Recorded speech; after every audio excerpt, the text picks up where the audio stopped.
Aloha, y'all. You're listening to the Sustainable Angler Podcast. I'm your host, Rick Crawford.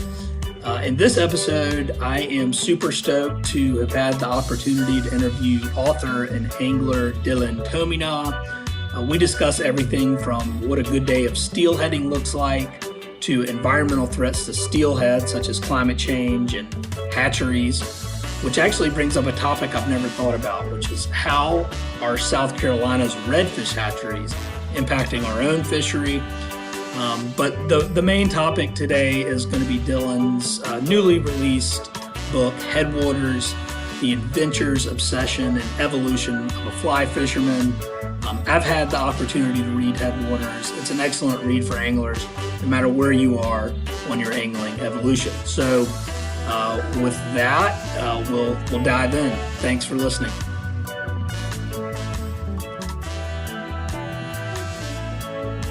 Merger Strategies, a sustainable business consultancy whose mission is to measure and improve your company's sustainability performance, reduce your overall greenhouse gas emissions, and help you tell a compelling story to customers through transparent reporting.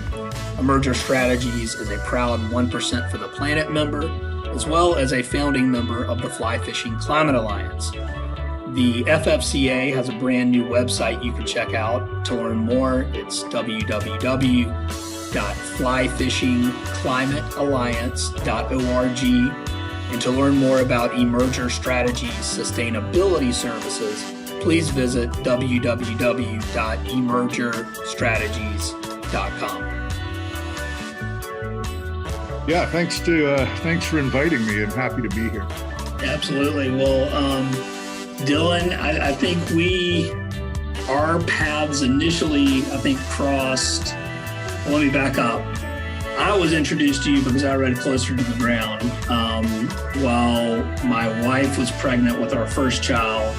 She's 3 now, and I have a 1-year-old son. So I want to dive into that a little bit. But we were also introduced by a mutual friend, River Horse, a couple of years ago, and I am so excited to finally have you on the podcast.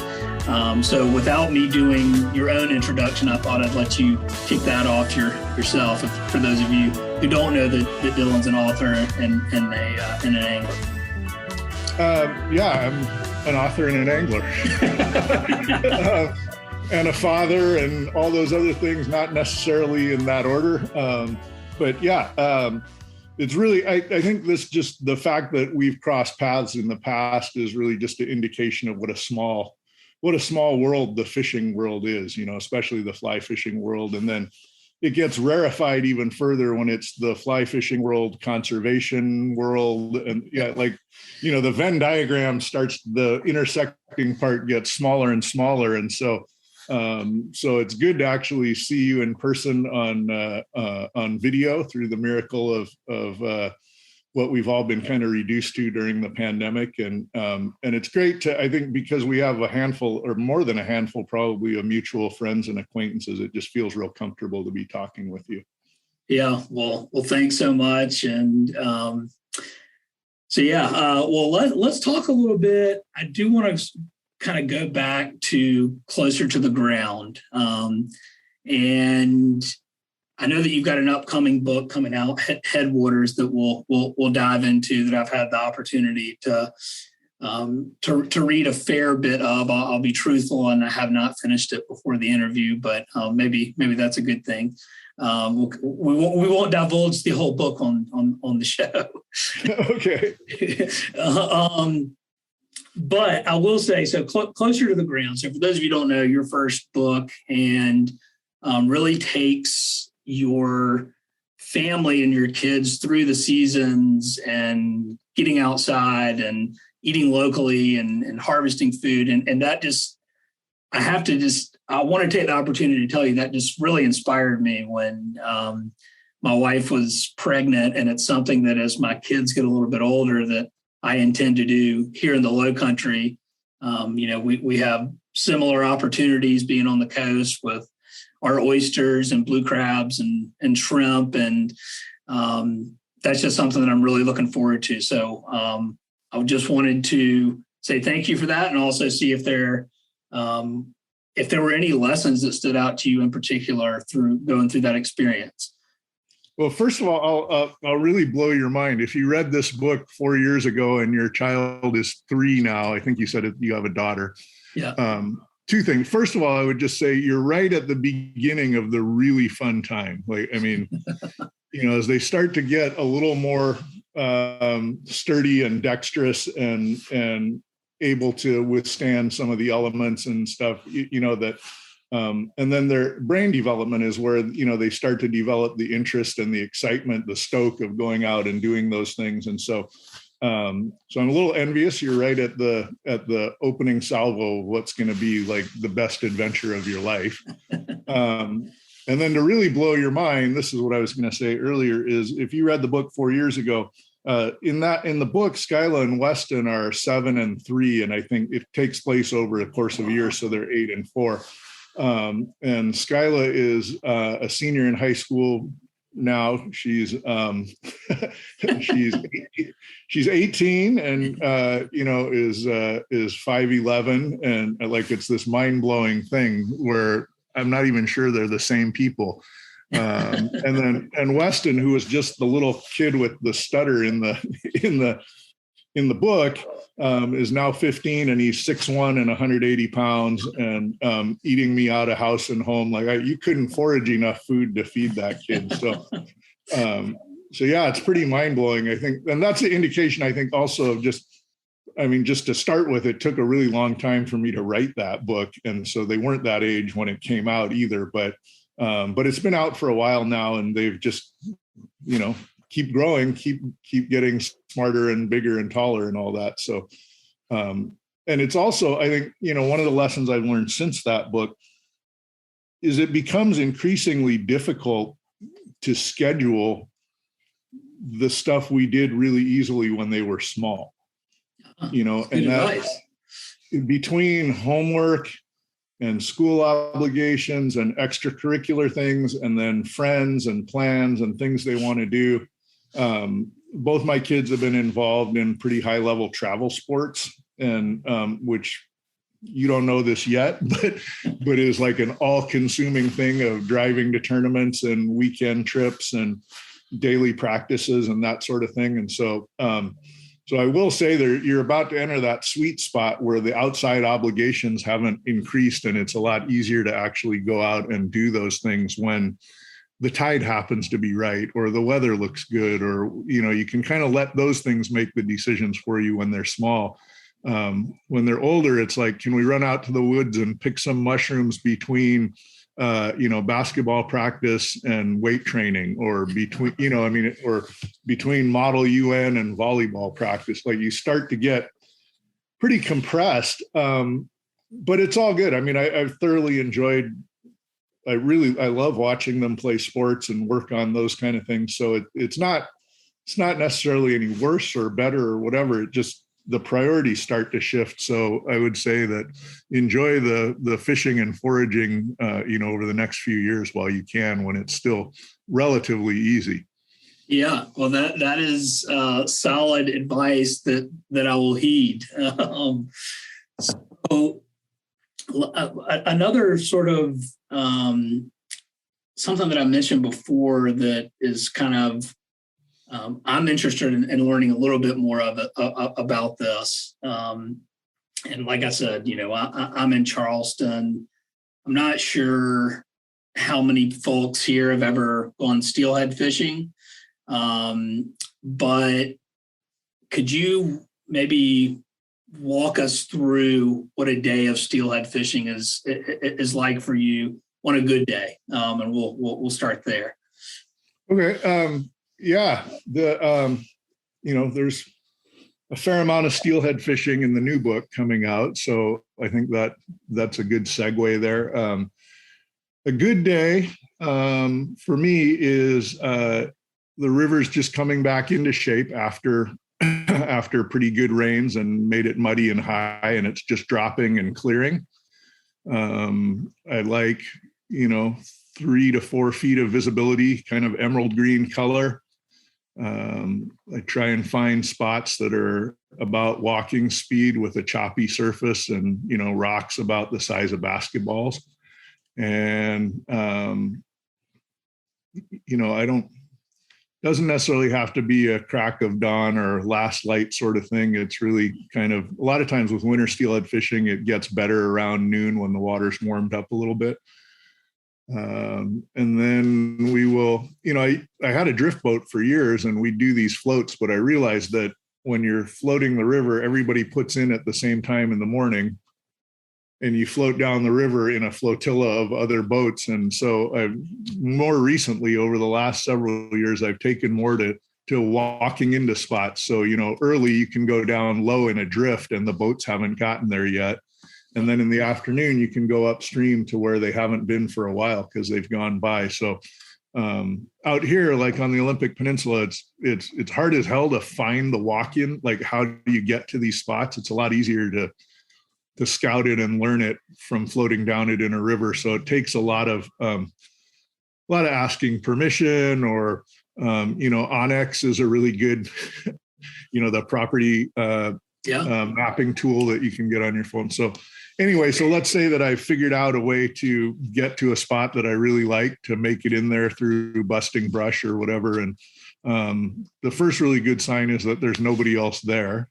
And then it's really starting up at the top and casting short, and then a little longer and a little longer and a little longer. And each swing kind of covers a certain, like a piece of the pie as it arcs through the run. And then when you get out to sort of the amount of line you want out for the full distance of casting, then you cast and make your mend. And while the fly is sinking or the sink tip sinking, you take a couple steps downstream and let it come tight and arc through the run. I really like the fly swimming across the current, never pointed downstream, like with a big loop. I want like the nose of the fly, the eye of the fly pointing just barely slightly upstream, and try and do whatever you can through mends to get the fly to swim crosswise. Okay. And, a lot of the really good spots have a seam between kind of slow water in close, and then a seam, and then faster water farther out. And a lot of times the fish will hang right in that seam. So you want the fly swimming really good as it starts to come into the slower water. And, if it's a really good day and you keep doing that, you might hook 3 or 4. And, I think my maximum, I once had a day where I hooked 17 fish. That was going to be my next question. I was like, all right, so what's the best you've done? 17. Yeah, that was an anomaly though. And then, and a lot of days, especially now, a lot of the times, you might fish several days for a fish. You might hit one right away. And, at least when the populations are good, I found that if there's one fish willing to grab in a run, there's often more than one. So if you fish through and get a fish, you might go back up to the top and change to a little smaller, darker fly and come through again and find another one. When there were better numbers of fish in our local rivers, it wouldn't be unusual to hook 3 or 4 in one spot. There might not be any in the next spot or the next spot or the spot you fished before it. But when you hooked one, you tended to hook more than one in that run. Interesting. So I have a quick follow-up, because something sticks in my mind that you said. You said you liked basketball-sized boulders. Why is that? And I'll preface all of this by saying you're going to have to pardon my ignorance, because no, it's steelhead fishing is really, it's really the Tom McGuane quote around it. The requisites are really a big arm and a room temperature IQ. And now that we have spay rods, it doesn't even require a big arm. So you just really need to have the room temperature IQ in your set. But the bigger rocks, basketball sized to chair sized or whatever, creates eddies and turbulence down on the bottom. So the choppy surface, when you look at it, indicates that there's bigger rocks on the bottom, which is good. And with those bigger rocks, the fish will either hold like in the little eddies and seams created by the rocks, or a lot of times they'll sit on the upstream side of the rock, and they can kind of hold still the way a whitewater kayaker can like use a combination of gravity and current flow to just stay in one place. Yeah. So sometimes there'd be on the upstream side of the rock, or you know, and in most of the good steelhead runs, it's kind of this huge field of pretty good sized cobble. And so you don't really know where exactly they're going to be. I think if, you know, there's certain runs where you tend to hook fish like, hey, you know, right as you start to get across from that big alder tree is usually where you get them, you know, and then you start to hold your breath a little bit more when the fly starts swinging. But excuse me. Yeah, we're having this crazy alder bloom here right now, and I'm like turning to mucus. But well, we're spring has sprung in Charleston, so I can relate. We've already got yellow pollen on the cars. Yeah, my car. I had to run to the post office this morning, and there was like my whole car. I have a dark gray car that now looks like pale yellow. So, but you know, I think what happens with steelhead fishing that's so different from every other kind of fly fishing is that there's no indication that there aren't fish in most of the runs you fish. Like you can't see them.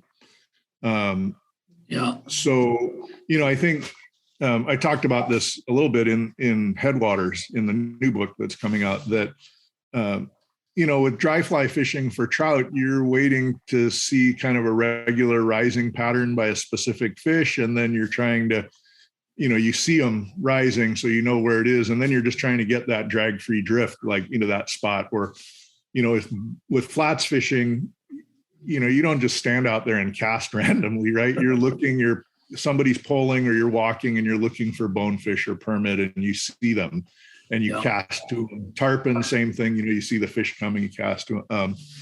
Even like, you know, the inshore fishing in the Northeast and down to where you are, it's usually, you know, there's striped bass or bluefish blitzing, or there's, you know, you see the albacore with a bait ball and they're breaking the water and stuff. And so steelhead fishing is really one of the only sort of glamour species fishing you do where there's no visual cue other than what the water's telling you, which is, I think, what comes into requiring the room temperature IQ, is that you have to be able to just kind of keep sifting through the water, and having the faith that there's a fish there and they'll grab it. And, you know, and more with the loss of the steelhead runs and the low populations now, a lot of times there aren't fish in the run you're fishing, but you have to just keep going in case there is one there.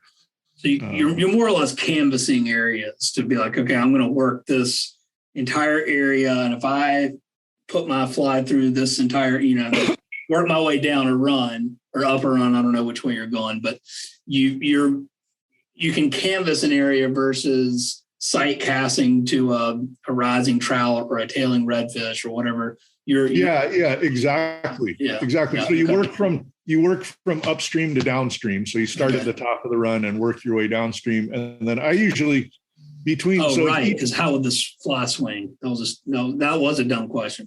Well, I got the thing down. So if the fly is prescribing this arc across the river, every time you step downstream and make a new cast, that arc should be about the same, but the currents change as you work downstream, so you have to mend differently. And then I try and take the number of steps downstream that is about the distance that I think the steelhead, given the conditions, will move to the fly. So in that way, you end up covering the whole run from top to bottom in increments of 1 or 2 or 3 or 4 steps. You know, the warmer the water is, the farther they'll move for the fly. So if it's real cold and I think there's fish there, I might only take a step or a step and a half between casts so that the arcs are closer together. Yeah. But if it's August on the Dean and the water's 56 degrees, I think those fish will move quite a ways. So I might take 4 steps between casts. Yeah. Okay. Well, that's similar to redfish and winter red fishing. you're going to retrieve slower because they're lethargic, not moving as fast versus, okay, I can give it a good twitch. No, I think that's exactly the same. I try and make the fly swim slower when the water's cold, and probably tend to fish slower runs in cold water as well, because the fish don't have to use as much energy to stay in place. Makes sense. I don't, when the water's real cold, like, if the water's 34, 36, the number of fish you can get to move to a swung fly is much lower anyway. But I will look for them in places where the fly can swim across current real slowly. Interesting. All right. Well, that's good to know. I just like to try and pick up nuggets while that's it. Now you're set to go. Now you know. Yeah. That's all there is. That's all there is to it. So now that I've got the steelhead fishing down, what's next? Yeah, that's it. It's crazy because, if you go trout fishing with somebody that knows what they're doing in a place like, Silver Creek or the Henry's Fork or even like the Madison, and you're intent on fishing dry flies, those fish have seen like a million dry flies. And so, you got to match the exact bug and the size and the color, and can't have any drag, and where are you going to stand or sit in order to get that fly in the lane without drag. With steelhead, man, you march out to the top, start making your casts, and just keep going. Well, that's really cool, and I appreciate. Now that we've discouraged all your listeners in the Southeast from ever going steelhead fishing, because did I mention the water's also 40 degrees? You're freezing your nuts off, and it's probably pouring down rain. Yeah, I don't know that I'm ever going to go steelhead fishing. Yeah, there you go. But I like to at least imagine in my head, or at least.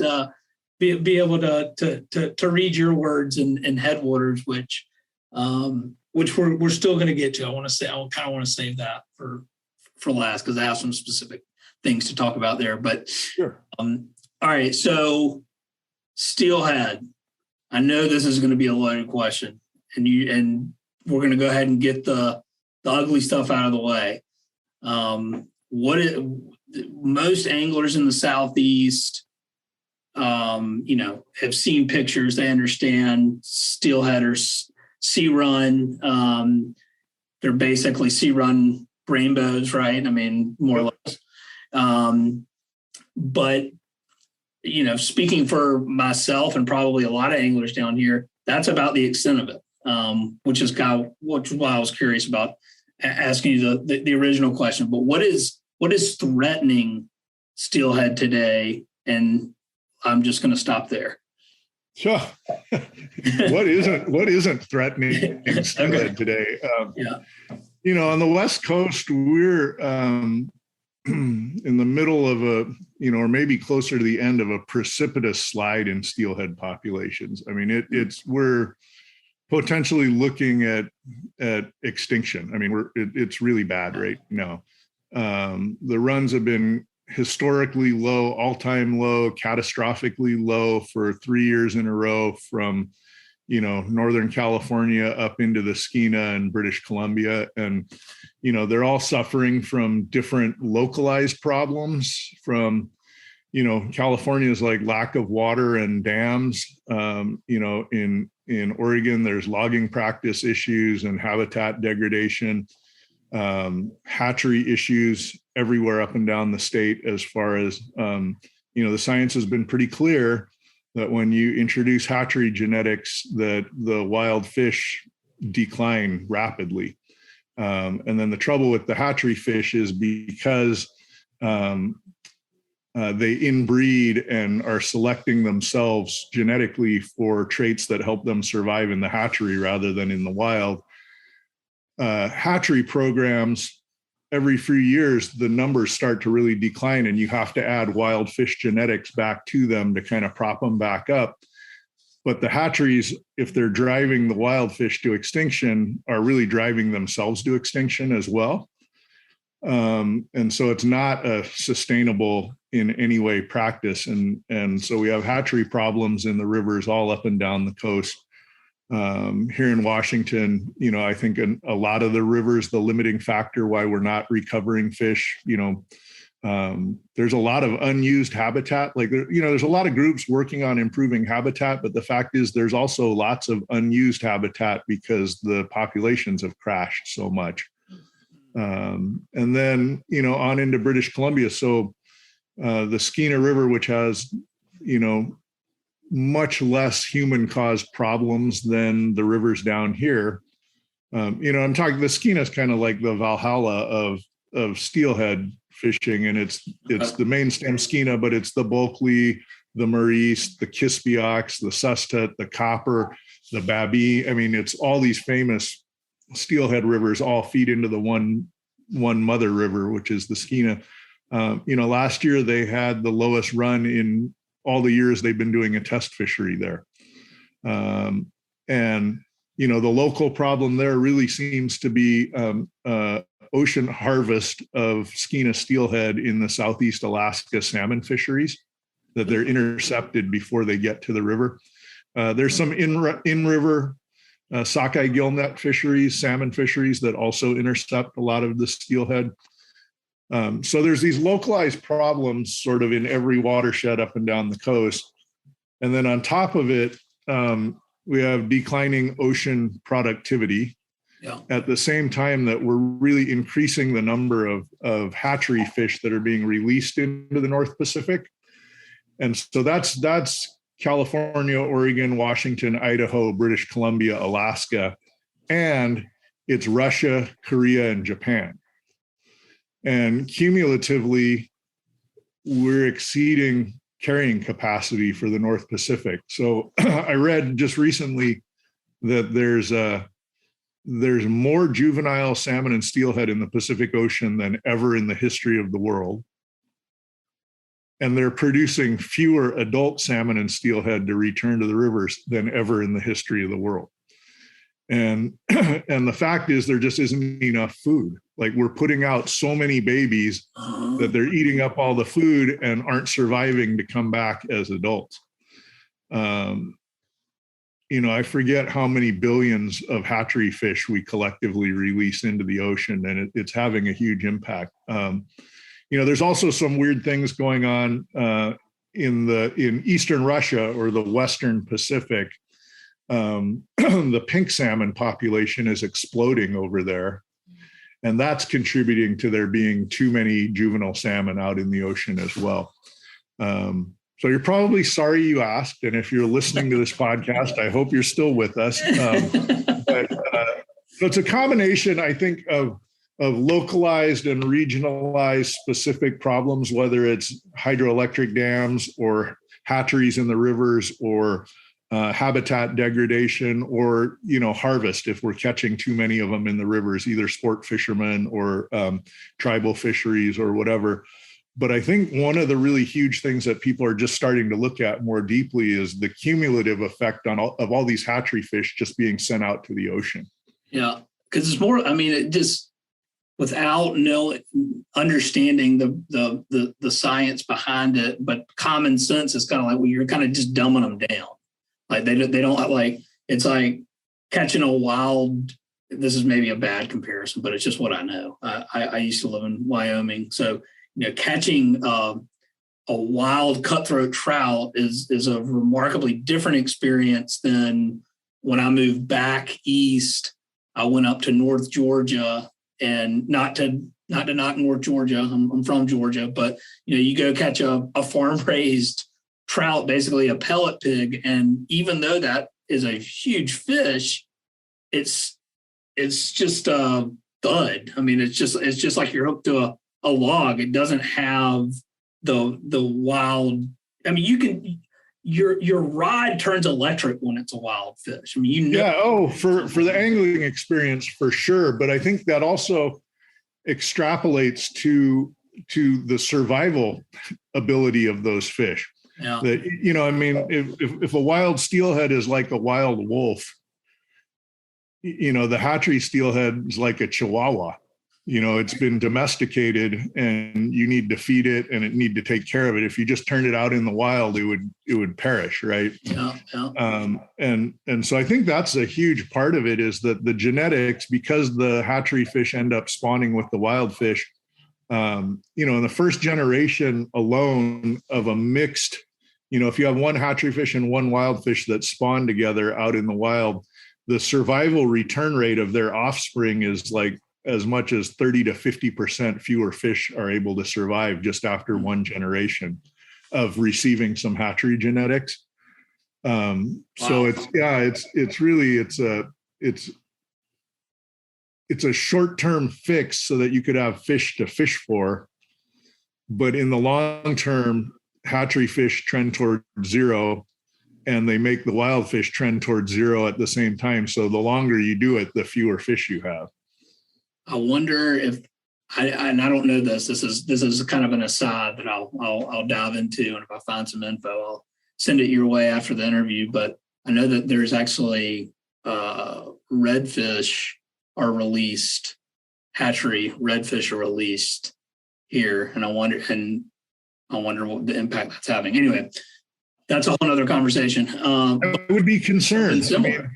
I would be concerned. I mean, what all the science out here, I mean, there is a mountain of peer-reviewed, published scientific papers that show that the influence of hatchery genetics on wild fish basically prevents any kind of recovery and actually ends up reducing the amount of catchable fish available.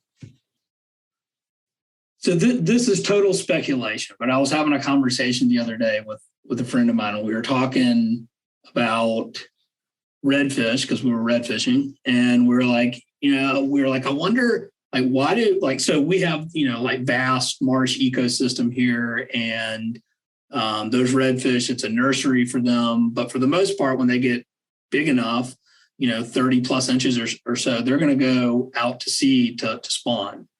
And they may never come back. But we're always thinking like, hey, but I think that some of them like hang around. Like there's always some big fish. I wonder if there's any correlation between maybe those are the dumb hatchery fish. Yeah, they're too stupid to go out. I don't know. I mean, there was a bunch of research where the hatchery programs on Atlantic salmon is that those fish couldn't navigate back home after they went out to the ocean too. Like they couldn't. They don't have the GPS. Yeah, or there were also cases where they studied, most of the Atlantic salmon all go to the same area, whether they come from North America or Europe, they end up in the same kind of in the middle of the North Atlantic. There's a big feeding area. But the hatchery fish, the juveniles, were so slow migrating out to the feeding grounds that by the time they got there, it was too late. It's almost comical. I mean, a little bit. Yeah, well, if you think about this, if you take a wild fish in any environment, it's a product of thousands and thousands, millions of generations where all the weak ones died. And only the very, very best ones were able to survive to reproduce. And so you're looking at kind of this pinnacle of evolution. Whereas, so I think if you take just steelhead, for example, if you take steelhead in the wild, if two adults reproduce, and this is, a big female might have 4,000 eggs. And out of those 4,000 eggs, if two adults survive, you have replacement value and a steady population, right? Okay, yeah. If 3 survive out of 5,000, you have a growing population, right? Okay. If if 4 or 5 of them survive, you have really good. And I'm talking not just survive to hatch, but I mean survive, hatch, go out to the ocean, come back, spawn. So 2 or 3 out of 5,000 is pretty good to reach spawning.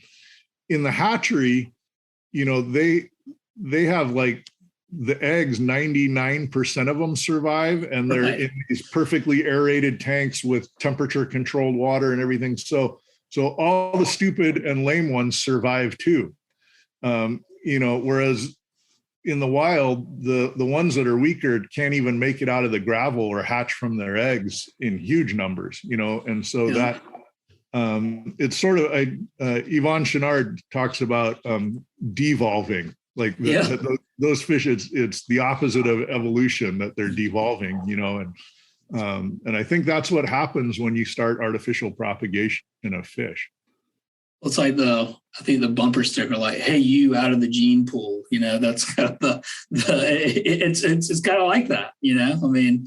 Yeah, I'm sure you can name a number of people you hope never reproduce. That's the I don't know if they still do it, but do you remember the Darwin Awards? Yeah, video clips of the stupidest things people did for the year. Yeah, and that's hatchery fish. So I was really alarmed. I mean, there's a bunch of research going on in the Southeast in Florida now around hatchery propagation for bonefish. Huh. I know that there is a redfish program, and they tried it in Southern California with white sea bass and some other like inshore fish, and the results were dismal. I mean, they would release thousands of juvenile fish, and maybe one or two would be harvested. Like it, I mean, they're just not surviving. So my hope is that the bonefish programs and the redfish programs go away, because I think eventually what you'll end up with is a lot less fish rather than more fish. Yeah, over the long term, it's a quick fix. You think that it's doing some good because you're catching more fish and there's more people buying fishing licenses and everything else, but at the end of the day, it's not sustainable in the long term. Yeah, and it's sort of counterintuitive, right? Like you think like we'll put more fish out there and then there'll be more fish to catch. Right. But what happens, you put more fish out there and within a few generations, there's less fish to catch. And then the next year there's even less and less and less. And we've been in that slide with steelhead here for 50 years, that it's just constantly gone downhill. Has there ever been so it's been like, has there been any sort of indication that things aren't declining, I guess? No. Word. No. No, I mean, there are places where the fish are doing better than others, but I think, one of the things is that we know these wild fish, like we talked about, they're the pinnacle of evolution, that they have really varied life histories and sizes and shapes. And so as climate change starts to change, this climate crisis is getting pretty obvious, I would say. And the results we're seeing, at least in the Pacific Northwest, are not helpful, and that we're having more summertime drought with hot water and low water, and then more catastrophic flooding in the winter, neither of which is good for salmon and steelhead or trout. And we know that in compromised environments, wild fish can survive much better than hatchery fish. Okay. So I feel like as the effects of the climate crisis become more and more pronounced, it's even more important than it was before that we start relying on fish that are evolved to deal with change better. Yeah. And those are, these fish survived catastrophic earthquakes and landslides and volcanic eruptions. And, this is a Pacific Ring of Fire. I mean, they can survive adverse conditions, but the hatchery fish can't, because they're dumbed down, they're devolved. And so I think like the pressure now, because of what you work in, which is climate issues, is really the big picture for our reliance on hatchery fish making extinction even more likely. It's really just seems like it's just speeding up the process. All right. Well, now we are going to shift gears. Okay. Hopefully, you guys can put the sharp objects down if you're listening. Take the rat poison and put it back in the box. There's something I'll say to that, because I think that this is also maybe a good opportunity to say this to anyone listening, is that now where we are, like the Intergovernmental Panel on Climate Change just released their 6th report this week, and what is increasingly apparent is that everybody's actions matter. And we're a few years ago, it was like, well, it's just these 100 companies are emitting 75% of the emissions. So it's just them. And now it's like, well, if they're not going to slow down, this is going to be an all hands on deck situation, and your actions do matter. So I would say, when it comes to defending wild fish or taking climate action, now's the time, and it matters. So that's yeah, I totally agree. I think even like a different angle to that is that everybody's actions matter, and it's maybe not just leaving the lights on in your house or driving to the grocery store or whatever. But I also think it matters what the individual's actions are in relation to the corporations.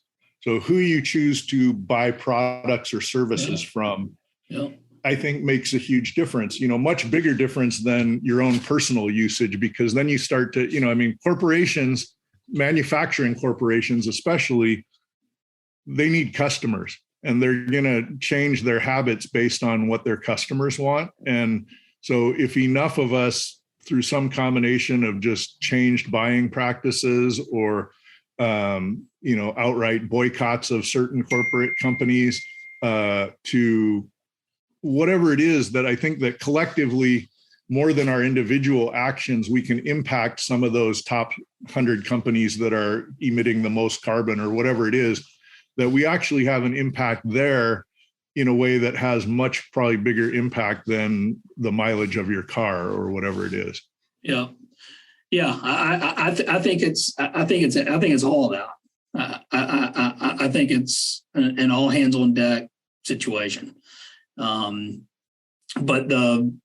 okay, hang on. I want to shift gears still. Okay. All right. We're because we can keep going down that path, and I want to be cognizant of your time. So Headwaters, I've read about a third of it, just to be fully transparent, but I love the way you write, and I was about to get myself in trouble last night, not being able to put it down laying in bed, to be completely honest. And one of the things... Hey, some people say it's a great cure for insomnia, so It had the opposite effect on me, and I got up early this morning and kept reading, and while I was having my coffee, and I really enjoyed it. But now that I know a ton about you, other than reading Close to the Ground and some of your work with Patagonia Films and Damnation and all that, but so you've traveled extensively all over the world to fish, and I didn't know that. So I guess what are, I've traveled a little bit. I haven't been to a lot of places. I've traveled some, but what are some of your favorite, I guess, species in your travels that you've gone after? I just read your GT story, and that got me real fired up about GT.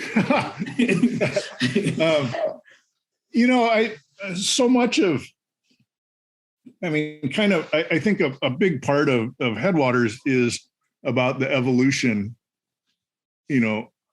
of a fisherman's perspective, one fisherman, me, but I think there's, touch points where people can kind of go, oh, that rings a bell. And I think one of the things that's changed for me as a fisherman is sort of the priority levels of what makes a good fishing trip. And so if you've read the first third of it, that's mostly about total gung-ho, go crazy, go all over and do whatever it takes to catch the biggest fish and the most fish. And, they're kind of adventure stories. And I think, what you'll see as you read farther into it is that, conservation concerns come more to the forefront, but also the appreciation more of the people you're with, that you experience these things with. And so I can think of a bunch of trips where maybe the fishing wasn't that great, but it was such a memorable trip because of the chemistry of the people that were there and the things that we did together. Yep. So it's hard for me to say northern British Columbia feels sort of like home for me, and I love being up there. It's part of, I think, on the West Coast, I always think of it as the northward time machine. That, the farther north you go back in time, and it feels like what it was probably like where I live 100 years ago when you go 1,000 miles north. So, my favorite destination is probably northern British Columbia, but that's also because I'm a steelhead addict, and it's based around that. But the hospitality, the people, there's just a real warmth to the north as far as the people there. So I love that. Love the tropics too. There's a story in there about being in Cuba more recently that was, super fantastic trip. And I really like, just for the pure fishing, like I was fortunate enough to go to, the southern tip of South America, to Argentine, Patagonia, a number of times. And the sea run brown trout fishing there is just a spectacular fishery. Just the fish are really big and really beautiful, and they fight like crazy. I think, I catch a brown trout in North America and I'm like, okay, it pulls a little bit and here it is. And, I'm excited because I fooled it into eating a dry fly or whatever. Those sea run brown trout are probably more electric than steelhead. They'll make, no exaggeration. They'll make, 100-foot run with their back half out of the water. It looks like you fired a torpedo. Oh, wow. And they'll jump as high as your head 5, 6, 7 times. They're not all that way, but if you catch rested fish, they're really spectacular fish. So that would be a favorite as well. I've enjoyed it all. I've done 2 trips in Japan fishing for 6-inch fish that, the 9-incher was a trophy, and had a blast because it's super beautiful and it's a really different place. And, I think, my friend Yvonne, again, to quote him or paraphrase him, he always says, well, my personal hell will be paved with jet fuel, from flying around. And, there's a little bit of guilt involved around that. But to me now, it's really the people that are there, the food you eat, the things you see. And if the fishing is really awesome, that's kind of a topper. There's a redfish story in there too. Oh, I look forward to that. Don't give it all away, because I'm probably, and I'll probably end up finishing this. Of course, naturally, I didn't finish it before the interview, but I'm not a real journalist. I'm just a fisherman with a podcast. But that's okay. I'm not a real writer either. So it's we're in the same boat there. No, I think I hope you like the redfish story. It's about fishing in the open ocean off of Harker's Island, North Carolina. Yeah. And which that also, by the way, the albacore fishery at Harker's Island is a killer fishery. I've really enjoyed that, and have some really good friends that guide down there that I was able to fish with, and Brian Horsley and Sarah Gardner. I don't know if you know them. They're I don't know them, but I know of them. Yeah, I fished with them there. That's a super cool fishery. So I hope you like the redfish story. It's not the marshes of the Low Country. That's actually something I've yet to experience. Come on down. We'll get you some. Yeah, I'd love to. Well, I would go to South Carolina just for the food. We are very fortunate to live where we live with the food. It is pretty spectacacular. I can't argue with you there. Yeah, Charleston's like one of the great food capitals in North America, and the way I think of it. And so, I would go just for the food. So I think, it's a little bit probably an unusual book in that there's really kind of this wide range of fishing stories in there. It's sort of couched from the perspective of a steelhead fisherman, but there's a story in there about fly fishing in a bass tournament that's everybody else was regular gear fishing. that may ring a bell for some Southeasters.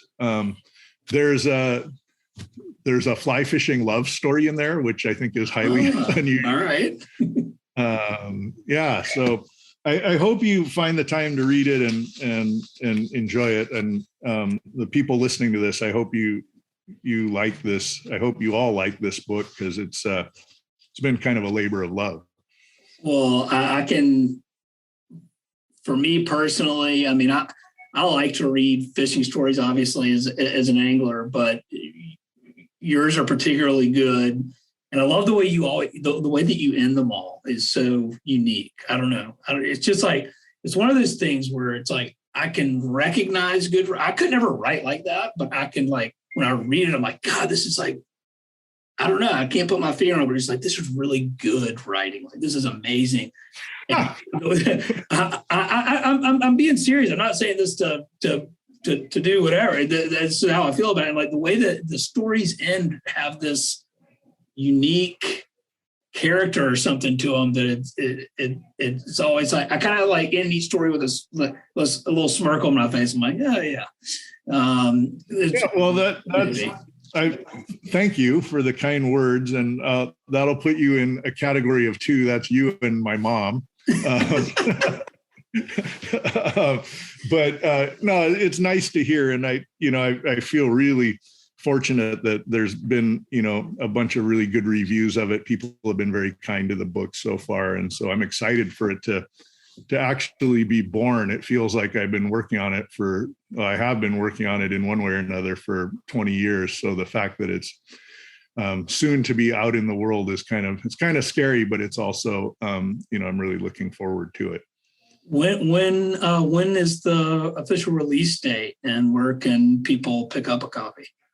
The book will launch officially on April 12th. Okay. So that's coming up pretty quick, and it'll be available wherever you buy books. Yeah. There'll be an audiobook. I just finished recording the audiobook of it as well. That'll be available from Penguin Random House. So I'm not sure what their distribution method is, but probably wherever you find audiobooks, you could get it. If I know a lot of fishermen listen to podcasts and stuff like this one while they're driving. Yep. So it'll be downloadable that way. If you choose not to hear my voice droning on and on, then the print book is beautiful. Frances Ashforth, who's a really good fisherman and a friend, she's a wonderful artist, painter, printmaker, did all the art. I think there's 38 interior illustrations and a really beautiful cover. So I think it would be nice to have the actual hardcover print book, but it's hard to read while you're driving, and fishermen tend to drive a lot. So we went with the audiobook as well. And then I'll be touring, if everything goes well. I'll be in different places doing readings and book signings and stuff later in April. We have a big launch, like a pre-publication launch party here at Emerald Water Anglers in Seattle. It's one of your carbon neutral fly shops. Yeah, absolutely. Way good. So that's April 5th. And then later in April, I'll be in San Francisco and Portland, and then Seattle at the Patagonia stores. And then also St. Paul, and then I think 2 in New York in May. And then we're going to do some Mountain West fly shop based kind of fly fishing country events in Bend, Oregon, Boise and Sun Valley, Idaho, and then Bozeman, Montana. Nice. So, and then whatever else crops up, I'm really committed to trying to do what I can to push this book. And so I'm hoping that stuff ends up working and that it's fun to get out. And, when Closer to the Ground came out, I did 2 really extended book tours, and I never really felt 100% comfortable, because the people that would come to those things and the way they were sort of promoted was either as like some expert food guy or some expert parenting guy. Is this a parenting book, or is it a food preparation book, or is it a foraging book? And I'm none of those things. I just happen to kind of, right? So I always felt a little bit awkward. And so I'm looking forward to this a lot more because the fishermen are my people. Like I feel, like that's home. So I think this one will be a lot easier to promote for me as far as just spending time with other fishermen. Yeah. Well, maybe we can add Charleston to the list. And we can go fish for some tail and redfish and have a get together to talk about the book. Yeah, that would be super fun. That would be, if there's a good venue in Charleston that would be interested in, in a book that you never heard of, written by a guy whose name they can't pronounce, then I'm in.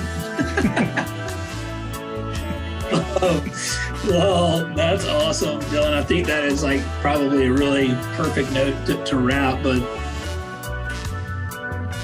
thanks for listening to the Sustainable Angler Podcast. Special thanks to Dylan for joining me on today's episode. And you can find Headwaters, probably the easiest place is on the Patagonia website. And if you like what you're hearing, please leave a rating and review on iTunes. That helps the show out a lot. Thanks, and have a good one.